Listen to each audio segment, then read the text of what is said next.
Com que frequência você ora? Qual é a porcentagem de momentos no seu dia a dia que você gasta em oração ao Senhor? Você pode pensar que, dependendo da sua rotina diária, você possa gastar menos ou mais em tempo de oração com o Senhor. Bom, cada um tem a sua rotina, cada um sabe o que fazer em relação à palavra, em relação a mandamentos como orar sem cessar, a sermos perseverantes na oração, como é descrito em Lucas 18. Mas o que eu quero destacar aqui, nesse devocional, é que nós devemos valorizar o acesso que Deus nos dá.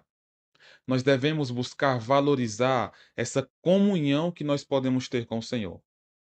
Às vezes, por fazermos tantas vezes, em tantas ocasiões, em casa, no trabalho, na igreja, em qualquer lugar que nós vamos, nós acabamos tornando a oração algo menor do que ela realmente é. A oração é algo sublime. Pela graça de Deus, nós podemos experimentar, de ter comunhão com Deus, de conversar com Deus, de ter livre acesso a Deus. Isso é algo que não é simples, que não é algo sem importância. É algo que é muito valoroso. É algo que é muito digno de nós vivermos, aplicando e vivendo essa realidade de que podemos ter acesso a Deus. No nosso devocional de hoje, nós vamos pensar sobre isso. Em Efésios, capítulo 2, versículo 17 e 18, que nos dizem o seguinte: E vindo, evangelizou paz a vós outros que estáveis longe, e paz também aos que estavam perto, porque por ele ambos temos acesso ao Pai em um Espírito. Perceba que é uma continuação direta dos versos anteriores, em que ele está falando que nós somos feitos um povo, uma só forma de viver diante do Senhor. E isso por meio da paz do próprio Senhor Deus, que nos torna amigos, que nos torna propagadores da sua paz. Aqui nesses versos nós percebemos essa continuação.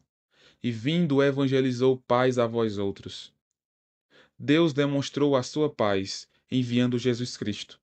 E ele veio e evangelizou essa mesma paz e pregou essa mesma paz a nós que estávamos longe dele, a nós que não queríamos conversa com Deus, que não queríamos saber de Deus, a nós que estávamos longe, distantes.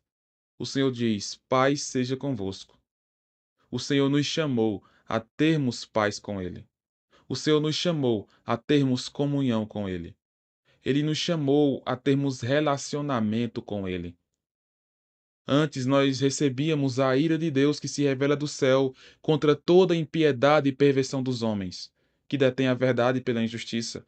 Romanos 1, versículo 18. Mas agora nós somos paz. Pela graça de Deus, pelo amor de Jesus Cristo, que morreu naquela cruz por nós, que pregou a paz, nós vivemos essa paz, pela graça dele. A continuação do versículo ainda nos diz: E paz também aos que estavam perto, mencionando aqui diretamente os israelitas, os judeus, que estavam perto no sentido de ainda serem povo de Deus, mas que estavam distantes do Senhor com os seus corações, que estavam longe de Deus.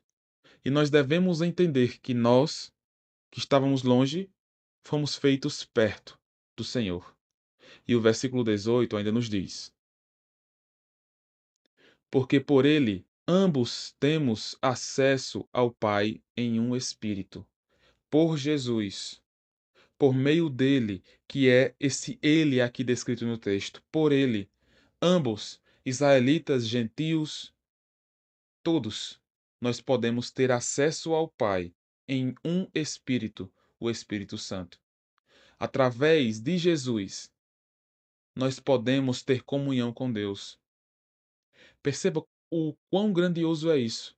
Foi pela morte de Jesus na cruz que nós podemos viver para Deus e conversar com Deus e entrar no Santo dos Santos espiritual, como é descrito em Hebreus. Nós podemos ter comunhão verdadeira com Deus, orar e ter a certeza de que Deus o escuta.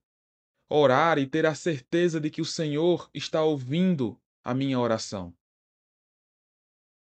Nós nos tornamos importantes para Deus, não pelo nosso mérito, mas pelo mérito de Jesus na cruz. E lá em Hebreus, o autor nos desafia a entrarmos de maneira ousada no Santo dos Santos Celestial, pois temos livre acesso pela morte de Jesus. É uma certeza de que nós podemos ser ouvidos por Deus, de que nós podemos viver para Deus, ter comunhão com o Senhor, buscar a Deus em oração. Mais uma vez, repito a pergunta: como está a sua vida de oração? A Bíblia nos alerta a orarmos sem cessar. A Bíblia nos alerta a vivermos em constante oração. Jesus alertou seus apóstolos a vigiarem e orarem, para que eles não caíssem em tentação. Nós precisamos da oração. A oração é de extrema importância para as nossas vidas. É essencial para a vida do crente que ele converse com o Deus que lhe salvou, que ele valorize o que Jesus conquistou pelo seu precioso sangue. Nós devemos valorizar o que Deus faz por nós. E parte dessa valorização passa por orarmos a Deus. E você pode pensar, mas eu não tenho tempo, eu não tenho condições. Separe um tempo específico, o máximo que você puder para isso. Mesmo que você possa pouco agora, mas dedique-se ao Senhor aquele período. Separado esse período específico para orar ao Senhor, ore ao Senhor constantemente, em pensamento. Aquelas orações em que você faz de olhos abertos, pensando no Senhor que te escuta. Separe momentos no seu dia, todas as vezes que você lembrar de Deus no seu trabalho, desde que isso não lhe atrapalhe. Quando vai para o trabalho, desde que isso também não lhe atrapalhe. Lembre-se, Deus te escuta e você pode conversar com Ele dessa maneira mais rápida. Mas também lembre-se de separar um momento específico do seu dia para se dedicar com a mente, com o coração ao Senhor, em oração. Busque fazer isso e você vai perceber como você passará a valorizar mais a oração. E também você vai perceber que muitas vezes o problema não era a questão de tempo, mas a questão de querermos, pois podemos nos disciplinar para termos essa comunhão maior com Deus. Creia nessas verdades, viva essas verdades para a honra e glória de Deus. Que o Senhor derrame cada vez mais dessas bênçãos dele sobre a sua vida.